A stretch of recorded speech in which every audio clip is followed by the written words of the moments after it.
창세기 39장 1절에서 6절까지입니다.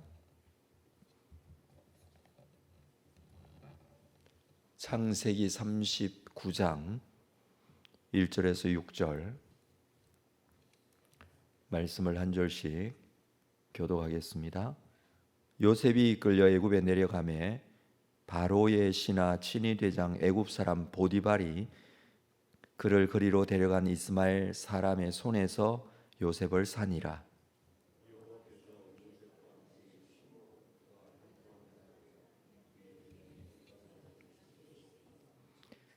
그의 주인이 여호와께서 그와 함께 하심을 보며 또 여호와께서 그의 범사에 형통하게 하심을 보았더라.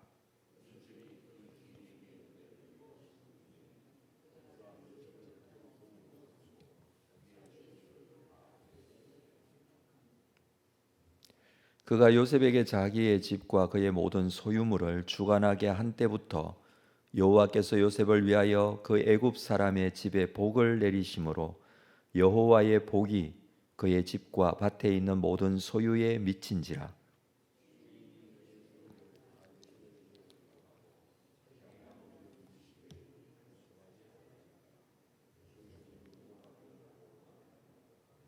아멘. 유다와 다말 이야기가 38장에 기록이 되어 있고 그동안 끊겼던 이 요셉의 이야기가 37장부터 39장으로 이어지게 됩니다. 요셉은 상인들에 의해서 보디발이라는 사람의 집에 팔리게 됩니다. 그동안 형들이 요셉을 시기 질투하여 죽이기를 계획했다가 상인들에게 노예로 팔았었죠. 팔려간 곳이 이집트의 이 보디발이라는 사람의 집이었습니다. 보디발은 이집트 바로의 신하로 이 친위 대장이었습니다.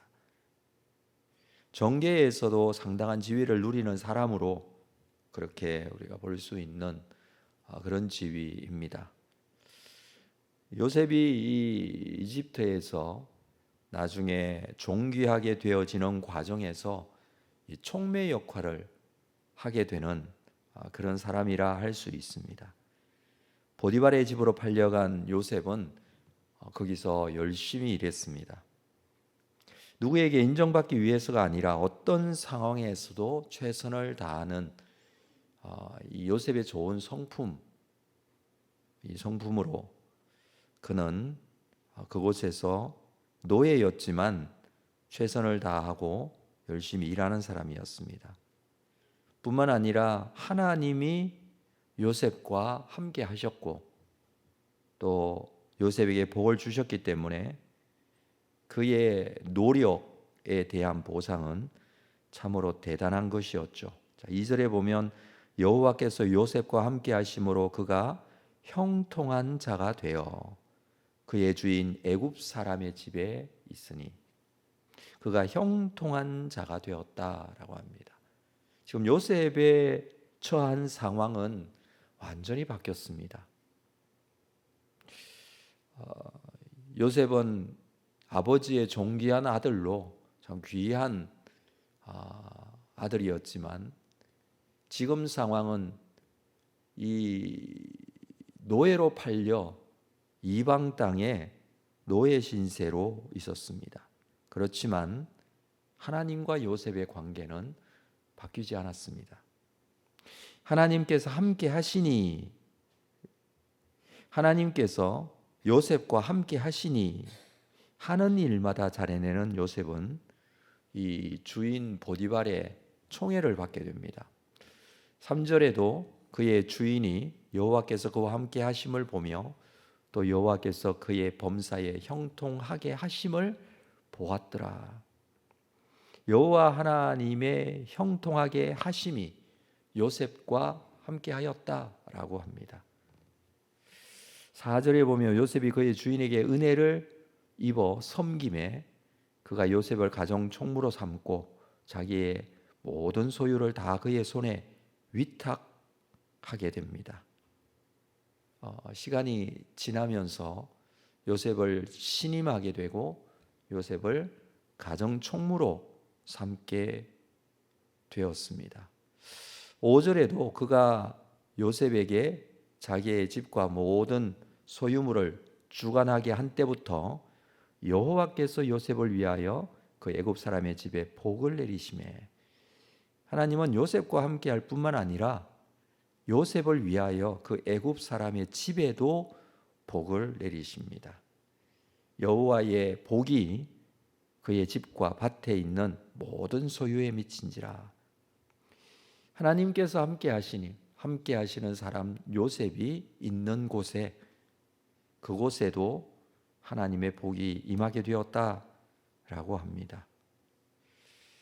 하나님께서 복을 주시니 보디발도 복받는 사람이 된 것이죠. 그 집안도 복받는 집안이 되었습니다. 요셉이 어떻게 보디발의 전적인 신임을 얻게 되었는가? 그것은 요셉 또한 그곳에서 열심히 최선을 다하는 이 삶을 살았지만 중요한 것은 하나님이 그와 함께 하셨다라고 하는 것입니다. 그리고 그가 하는 모든 일을 하나님께서 함께 하실 뿐만 아니라 또 그에게 큰 복을 주셨기 때문입니다. 그래서 이것을 우리는 하나님의 은혜라고 하죠. 그래서 2절에서도 여호와께서 요셉과 함께 하셨다 이렇게 말하고 있고 3절에서도 여호와께서 그와 함께 하심을 보았다라고 합니다. 하나님은 때와 장소를 초월하여 함께 하시는 분, 요셉과 함께 하셨듯이 우리와도 함께 하시는 분이라는 사실을 우리는 여기서 알게 됩니다. 비록 요셉이 이 타국으로 팔려가게 되었지만, 노예가 되었지만, 그는 부모와 형제 모든 가족으로부터 떨어져서 홀로 이곳에 있게 되었지만, 그렇지만 그는 혼자가 아니었다라는 것이죠. 하나님께서 그와 함께 하셨습니다. 요셉도 이 사실에 대해서 알고 있었습니다. 요셉이 보통 사람들 같으면 좌절하고 절망할 수밖에 없는 이러한 일들을 당하면서도 끝까지 포기하지 않을 수 있었던 것, 그럼에도 불구하고 그가 있는 삶의 자리에서 최선을 다할 수 있었던 것, 그것은 하나님께서 그와 함께 하심에 대해서 기억하고 있었다는 것입니다. 하나님과 함께 하심으로 하나님의 형통이 그와 함께하고 있었다는 것, 요셉도 믿음을 가지고 있었기 때문에 하나님의 함께하심의 은혜를 누리고 있었다는 것이죠. 그런데 이 본문을 보면서 우리가 또 하나 생각하게 되는 질문이 있습니다. 그것은 그러면 하나님이 이처럼 요셉과 함께 하시는데 또 그가 하는 모든 일에 복을 주시는데 그가 지금 처한 형편, 상황들을 보면 너무나 억울하고 너무나 부당함을 당하고 있는 그런 상황이죠. 형들에 의해서 그렇게 노예로 팔려오게 된 노예의 처지가 아닙니까?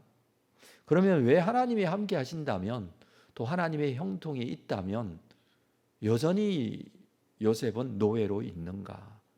라는 것입니다. 사실 하나님의 함께 하심과 형통도 있고 하나님께서 그를 통해서 보디발의 집에 복도 주시고 그렇게 하는 것인데 왜 아직도 그는 노예인가? 지금 요셉에게 가장 필요한 것은 억울함이 풀리고 그가 자유롭게 되는 것 아니겠습니까? 그리고 집으로 돌아가는 것 아니겠습니까? 그렇지만 그는 여전히 노예이고 거기에 붙잡혀 있고 여전히 그는 일을 해야 하는 노예의 일을 해야 하는 사람입니다. 왜 하나님께서는 함께 하신다고 하시면서 또 형통케 하시면서 여전히 요셉에게 가장 필요한 이 자유를 주지 않고 있는가? 하나님의 답은 간단합니다. 그것은 다른 것이 아니라 아직 그의 때가 이르지 않았기 때문입니다. 하나님의 정하신 때가 되면 요셉은 세상에서 가장 존귀하고 위대한 자로 세상의 모습을 드러내게 될 것입니다. 그때까지 요셉은 하나님을 기다려야 되죠. 이 기다리는 동안 하나님은 그의 믿음과 그의 신앙 함께 하시면서 그를 위로하시고 격려하시고 함께 하시는 하나님의 능력이 그의 주변 사람들에게도 복을 받게 하시는 것으로 나타납니다. 아직 때가 이르지 않아서 그에게 자유를 주지 않고 있지만 그와 함께 하고 계심을 입증할 만한 그런 증거들을 보여주시죠. 그것 또한 하나님의 사역이라고 할 수 있습니다. 우리에게 완전한 어떤 완성의 기도의 제목, 우리가 거룩한 자가 되어서 하나님의 자녀로서 영화롭고 완성된 하나님의 백성으로서 하나님께 온전하게 잘 세워진 그 기도의 제목의 완성이 되기 전에 우리가 일상을 살면서 여전히 연약한 부족한 모습을 가지고 살아가는 이 삶의 자리에서도 하나님은 하나님의 일하심의 능력과 은혜를 우리에게 때로 보여주십니다. 하나님께서 우리와 함께 하심에 대한 증거들이 나타나기도 한다는 것이죠. 그래서 성도들은 자신으로 인해 주변 사람들이 복을 받는 것을 보면 그것이 하나님이 그와 함께 하시는 증거로 알고 감사할 줄 알아야 됩니다. 하나님이 함께 하심으로 인하여 하나님의 사람을 통해서 그 주변 사람들을 복받게 하시는 그런 경우들이 요셉의 경우를 보면 알 수 있습니다.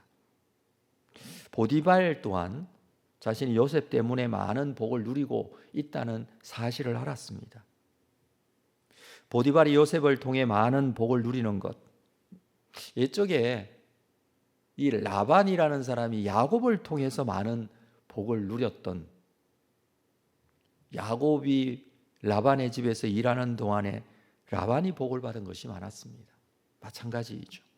하나님은 보디발이 요셉에게 모든 집안일을 맡긴 순간부터 더 큰 복을 주셨습니다. 보디발의 입장에서는 복덩어리가 넝굴채에 들어온 그런 경우가 될 것입니다.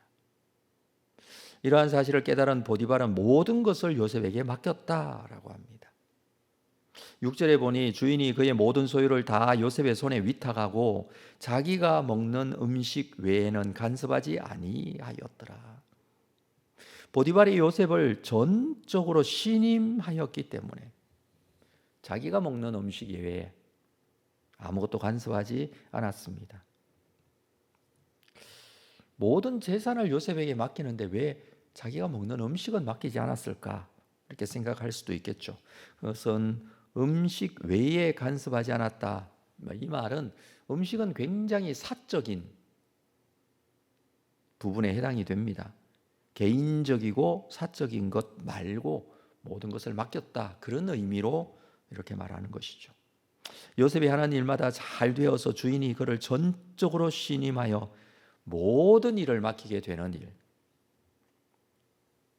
이것은요, 하나님이 아브라함에게 이런 말씀을 하셨습니다.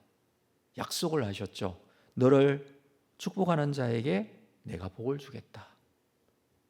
하나님께서 아브라함에게 주신 축복이죠. 이 말씀이 여기에서도 성취되고 있는 것입니다. 보디발이 아브라함의 자손인 요셉을 환대했기 때문에 하나님이 그를 환대하시고 축복하시는 것입니다. 아브라함의 영적인 자손이라고 생각하는, 믿음의 후손이라고 생각하는 우리 또한 마찬가지입니다. 하나님께서는 아브라함에게 약속하신 이 약속을 말씀이 그대로 이루어지게 되는 은혜로 우리에게도 약속하신 것이 되는 것이죠. 그 말씀이 내 말씀이 되기 때문이고 나의 삶이 말씀이 이루어지는 삶이기 때문입니다. 나를 통해서 하나님께서는 복받는 사람이 있게 하십니다. 우리 또한 그래서 나를 통해서 하나님의 복이 우리 주변에 누구에게 얼마만큼 전달이 되고 있는지 생각해 볼 수 있습니다. 우리는 하나님이 세상에 복을 주시는 도구가 되어야 된다라는 것이죠.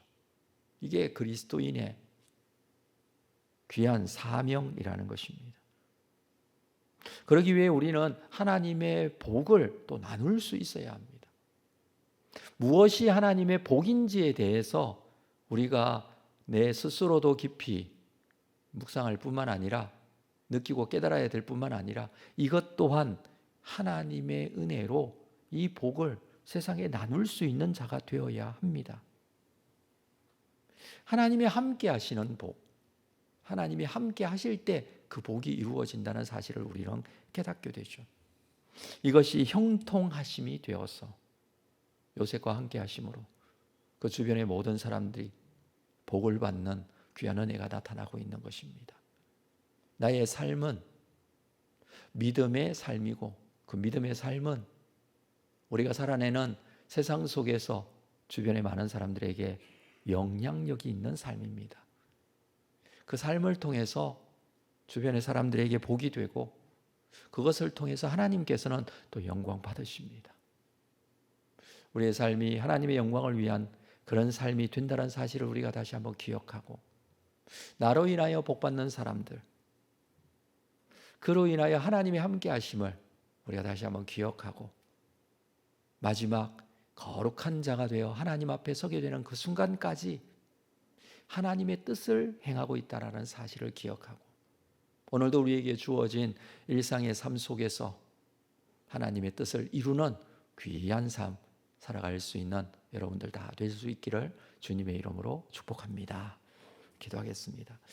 거룩하신 아버지 하나님, 요셉이 살았던 그 삶의 여정을 우리가 함께 보며 정말 어렵고 힘들지만 그때마다 하나님이 함께 하셨음을 성경은 말해주고 있습니다. 또 그것이 하나님의 형통이라고 말해주고 있습니다. 이로 인하여 주변 사람들도 복을 받고 있습니다. 여전히 요셉은 어렵고 힘들지만 그는 노예가 되었고 잡혀있는 그런 신세이지만 그러나 이 모든 과정을 통해서 하나님은 영광을 받으시고 하나님의 뜻이 또 이루어지는 과정임을 우리에게 가르쳐 주십니다. 우리 또한 우리가 살아내야 할 삶의 자리에서 여전히 어렵고 힘들지만 그러나 그때마다 함께 하시고 인도하시고 주변에도 복을 받게 하시고 하나님의 영광을 취하시며 주의 뜻이 이루어지게 됨을 믿고 오늘 우리가 살아내야 할 삶의 자리에서도 신실하신 하나님, 우리와 함께 하시는 하나님과 동행하는 삶이 될 수 있도록 우리를 꼭 붙잡아 주시고 인도하여 주옵소서. 예수님의 이름으로 기도합니다. 아멘.